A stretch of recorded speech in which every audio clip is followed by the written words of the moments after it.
Bonjour à tous. Le marché primaire a fait son grand retour sur les différents segments du crédit obligataire, marquant la fin de la période de stress bancaire vécue au mois de mars.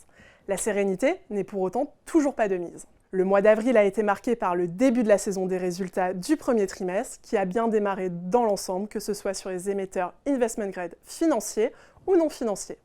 Les investisseurs ont accueilli à bras ouverts de nouvelles émissions obligataires et notamment sur des dettes de banque de second rang. Les primes restent intéressantes pour les investisseurs, malgré une forte demande.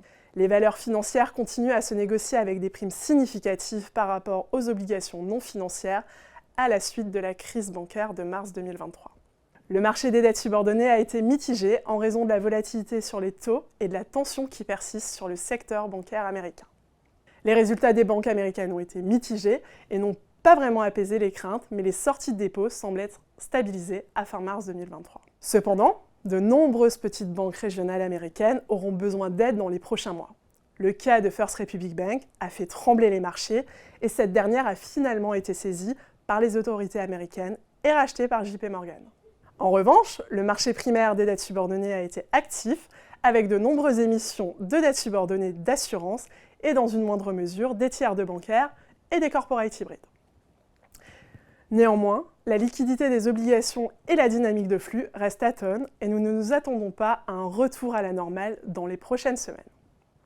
Sur le segment du high yield, après des mois de pénurie, le marché primaire a enfin rouvert avec principalement des opérations de refinancement des émetteurs double B et simple B.